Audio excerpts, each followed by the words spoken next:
Joining us on the program right now, Frank Borelli, the editor-in-chief of Officer.com. Frank, how are you, sir? Good evening, Cam. I am doing well. How are you? I'm good. It's good to have you back with us. Thank you. I appreciate you putting up with me so many times. No, we love having you on the program. And in fact, last time you were on, we mentioned a poll that had just started running at Officer.com asking about, quote-unquote, assault weapons, right? Yeah, the actual poll question was, do you believe that the so-called assault weapon ban makes police officers safer? And the three optional answers were yes, they're important to officer safety. They make no difference was the second option. And the third option was no, and in fact, they impede my on- and off-duty safety. We let the poll run for 2 weeks. We garnered a little more than 1,400 votes, and the results were overwhelmingly against the assault weapon ban. 12% said they thought it was important to officer safety. 12%. The remaining 86% either said it didn't make a difference or it was, in fact, an impediment to officer safety. Wow. So wow. It was quite a surprise. And, in fact, before coming on the show, I'm doing another one later, but I was looking around online, and I found an article written by a woman who's very well known in law enforcement circles, Sergeant Betsy Brantner Smith. Yeah. And it's the title of the article is Cops and Armed Citizens. And in her closing paragraph, she says, and I quote, "I am now a firm advocate of well-trained, well-armed civilians, and this is an issue that police officers must get more involved in." Really? Yeah. Wow, you've got to forward that to me, Frank. I'd love to take a look at that. I haven't seen this piece.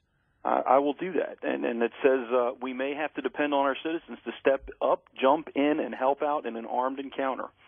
Well, so I mean, it amazes me the number of politicians, and we all know politicians believe what they want to believe, say what they want to say, and skew things the way they want to skew them to support whatever position they pick that day. Mm-hmm. But how they can say that street-level law enforcement, the rank and file, is in favor of gun control just boggles my mind.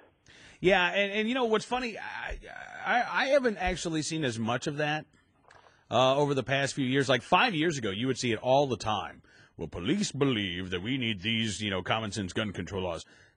And I think you're right, Frank. I think because so many of the rank and file feel so differently than their politically appointed chiefs, that now I see more of the, police chiefs around the country say, and it's almost like the rank and file, they don't matter at all. It's what the chiefs think. Well, what the chiefs think are largely what the politicians who appoint them are going to think. Exactly, which is why sometimes you don't see as much of the sheriffs think, because sheriffs are elected and not appointed, and it does make a big difference.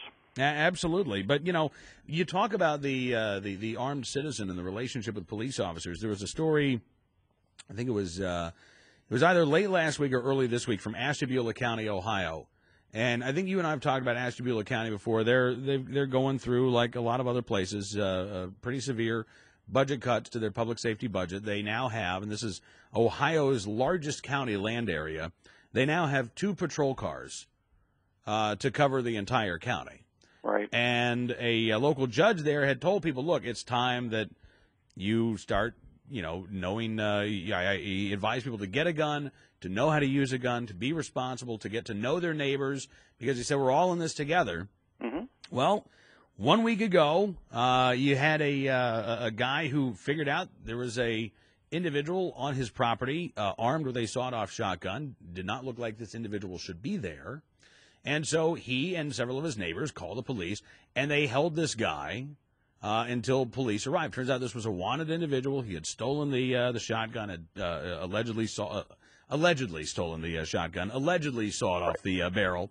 Right. But, if it weren't for those armed citizens who, again, had to hold this guy for quite some time until officers could get there, this guy could have gone and allegedly committed more alleged crimes. Don't you hate when that happens?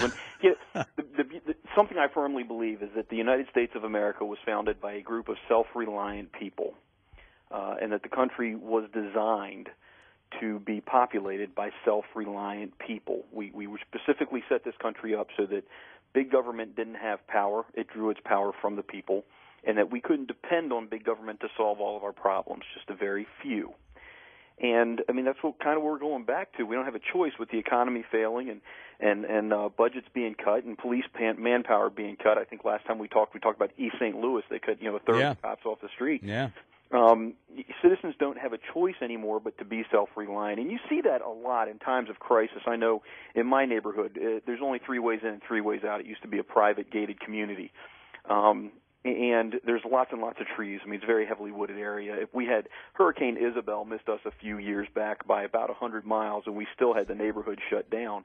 And, the little packs of idiots that decide to walk around and see what they can get away with, because you can call 911 all day, but there was no sheriff's deputies coming in here. If they didn't live here, they weren't getting in. The fire department wasn't getting in. Nobody was getting here fast. Yeah. My block was a safe block. All my neighbors are very pro-Second Amendment people, out working in the yard. Everybody had a gun on, and it was just how it was. We just expected that was what was going to happen. Nobody was going to come around on our block and cause issues. And we had a woman, her husband was on travel. She's home with 3 small kids. A group of idiots come up the street wanting to know what they can take from her. And the next thing you know, there's 4 or 5 guys from the neighborhood all standing there with guns on going, she's got nothing for you. Why don't you move on? And that was all it took. They all went, oh, okay, never mind. Self-reliance. It's the American way. I think it really is making a comeback. So, Frank, let me ask you a question here, because in places like Chicago and Baltimore, where you're still seeing obviously some fairly horrendous crime levels, one of the things that we're hearing the politicians say is, look, don't blame us. It's the community's fault. You guys in these high crime neighborhoods, you've got to stand up for yourselves. I agree with that on one hand, but on the other hand, they're not given the tools to stand up for themselves. And that's it. You got to stand up for yourself against the guy who has the illegally owned weapon or illegally possessed weapon. You got to stand up to yourself, and you can't have a knife with longer than a 3.5-inch blade if it locks out, and it can't be carried concealed. And we're going to put 20 restrictions on you, the citizen who's doing things the right way. No, but that's politicians. They don't want to be held responsible for the laws that they legislated into effect. Yeah.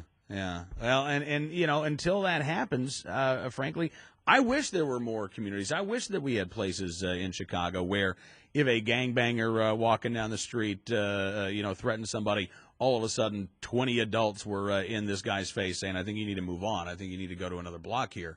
But as you say, until the people in those communities are empowered, we're not going to see that. They're still going to live in fear.